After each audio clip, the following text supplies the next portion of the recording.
வீட்டில் அந்த கொடூரமான காவல்துறை அதிகாரி பின்னாடி அக்னி குண்டத்தை மாட்டி தப்புன்னு சொல்லி கதறும்போது கூட என்ன எகத்தால என்ன திமிரு ஞானவேலுக்கு. அதுக்கு எவ்வளோ பெரிய சப்போர்ட்டு ஐயா சிவகுமார் அவர்கள் குடும்பம். அந்த அக்னி குண்டத்தை எடுங்க, அந்த குருங்கிறத வாத்தி வேற ஏதாவது பண்ணுங்க, கெஞ்சின கதர்ன யார் மனதாவது. இதுக்கு சூர்யா காரணம் இல்லை, அவர் சொல்றார் சூர்யா காரணம் இல்லை, நாங்கள் தான் வச்சோம். யார் மனதாவது புண்பட்டு உன்னை பார்த்து நாங்கள் இப்படி பதறோம் கதறோன்னு சொல்லும்போது கூட நீ என்ன படைப்பாளி.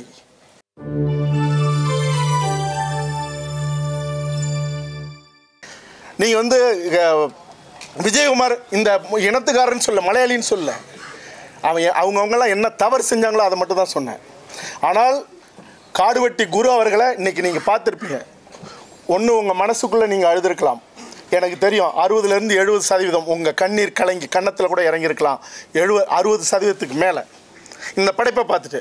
அப்படிப்பட்ட ஒரு ஆளை வேற ஒரு சமூகத்தை சார்ந்தவன் ஜெய்பீம்ங்கிற படத்தில் அந்தோணிசாமின்னு ஒரு ஆளை அவர் சமூகம் சொல்லணும். அந்த சமூகத்தை ஒருபோதும் எந்த சமூகத்தையும் நான் என்னுடைய உறவுக்குடியாக என்னுடைய சகோதரக்குடியாக பார்க்குறேன். அந்தோணிசாமி முதலியாருங்கிற ஒருத்தனை அவன் தான் கெட்டவன், அந்த சமூகம் இல்லை. அதுக்கு குரு அப்படின்னு பேர் வச்சு அவன் வீட்டில் அந்த கொடூரமான காவல்துறை அதிகாரி பின்னாடி அக்னி குண்டத்தை மாட்டி தப்புன்னு சொல்லி கதறும்போது கூட என்ன எகத்தால என்ன திமிரு ஞானவேலுக்கு. அதுக்கு எவ்வளோ பெரிய சப்போர்ட்டு ஐயா சிவகுமார் அவர்கள் குடும்பம்.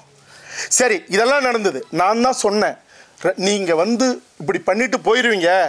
ஆனால் அருகருக காலங்காலமாக வாழ்கிற வன்னியர்களும் பட்டியல் சமூகத்தவர்களும் இன்னைக்கு முகநூல் நிறைய கருத்தை கசப்பானதை விதைச்சிக்கிட்டு இருக்காங்க. இதை என்னால் பார்க்க முடியல, தனிப்பட்ட முறையில் என்னால் பார்க்க முடியல. ஏன்னா என்னுடைய தந்தை 45 ஆண்டுகளுக்கு முன்னாடி ஓரத்தில் ஊருக்குள்ளே இடம் கொடுத்து வீடு கட்டிங்கன்னு சொல்லி எங்கள் குடும்பத்தை தள்ளி வச்சு என்னை தீண்டத்தகாத மாதிரி பார்த்த அந்த நிலையிலிருந்து நான் இந்த சமூகத்துக்காக நின்று போராடிட்டு இருக்கேன். நான் சொல்கிறேன், வேணாயா, ஒரு வருத்தம் தெரிவிங்க, வருத்தம் கூட வேணாம், அந்த பேர் எடுங்க, அந்த அக்னி குண்டத்தை எடுங்க, அந்த குருங்கிறத வாத்தி வேற ஏதாவது பண்ணுங்க, கெஞ்சின கதர்ன. ஆனால் என் மீது சுமத்தப்பட்டது என்ன? ஈவு இறக்கமற்ற முறையில் எல்லாருக்கும் நின்னவனை என்னை ஒரு வெறி பிடிச்சவனை மாற்றி இந்த சமூகத்து முன்னாடி காயப்படுத்தணும்னு நினச்சாங்க. இதோடு நின்று இருந்தாலும் கூட கருமம் எப்படியாவது போகட்டும், இந்த நேர்மையற்ற கூட்டத்துக்கு என்னைக்காவது ஒரு நாளைக்கு இதுக்கான பதிலடியும் ஏதாவது ஒரு ரூபத்தில் கிடைக்கும்னு விட்டேன்.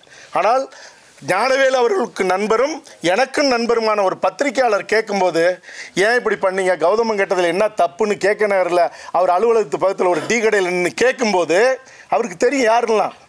கேட்கும்போது உங்கள் கௌதமன் தான் வீரப்பனை, ஒரு கொள்ளக்காரன் வீரப்பனை எடுத்தார, ஏன் தாதா ரவுடி அவன் வேணா உங்கள் கௌதமனை எடுக்க சொல்லுங்க. அப்போ நேர்மையற்ற ஒருவன், நீங்கள் இப்போவும் சொல்கிறேன், ஜெய்பீம் ஒரு அற்புதமான படைப்பு. ஏன்னா படைப்பை ரசிப்பவன் நான், குழந்தை மனதோட தாய் மனதோட.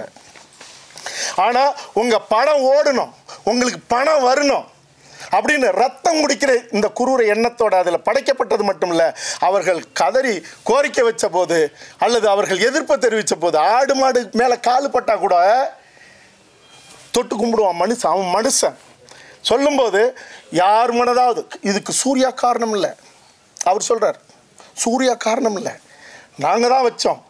யார் மனதாவது புண்பட்டு உன்னை பார்த்து நாங்கள் இப்படி பதறோம் கதறோன்னு சொல்லும்போது கூட நீ என்ன படைப்பாளி, உனக்கு என்ன அறிவு, அப்போதானே நீ யார், என்ன மொழி, நீ இந்த மண்ணுக்கு சம்பந்தம் உள்ளவனான்னு ஏன் தோண்டி ஆராய பார்க்குறோம்.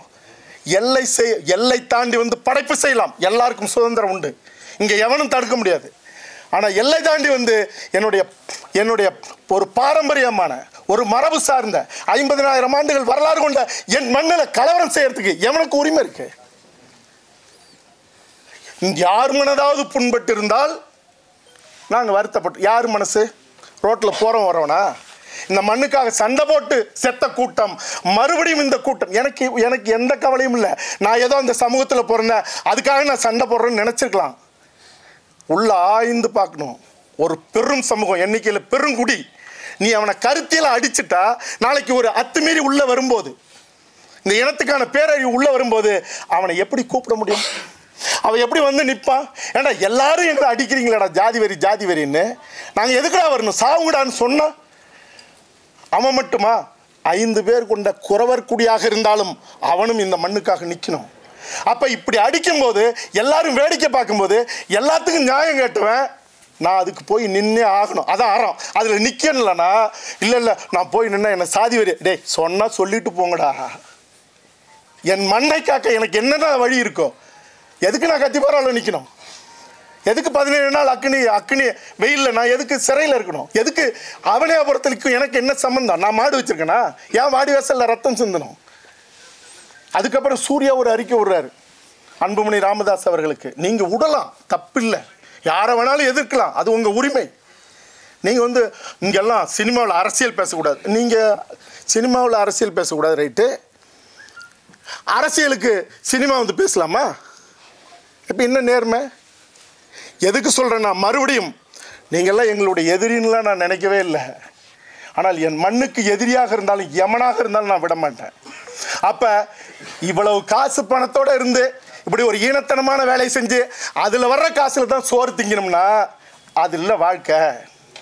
18 வருஷத்துக்கு முன்னாடியே சந்தனக்காடு பண்ணும்போது நாங்கள் இப்படி தாண்டா இருந்தோம்.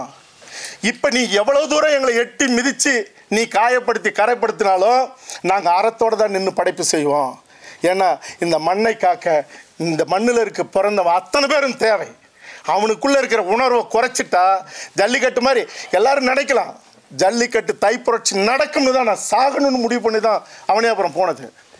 ஆக இனியாவது திருந்துங்க. நீங்கள் உங்களுக்கு ஆயுதம் கிடச்சிருச்சு, ஒரு கேமரா கிடச்சிருச்சுங்கிறதுக்காக கலவரத்தை மூட்டாதீங்க. கொஞ்சம், ரொம்பலாம் வேணாம், கொஞ்சமாக தாய்மை உணர்வோட இந்த மண்ணில் சாதி வெறியை விதைக்காமல் இந்த மக்களை பண்படுத்த படைப்பு செய்யுங்க.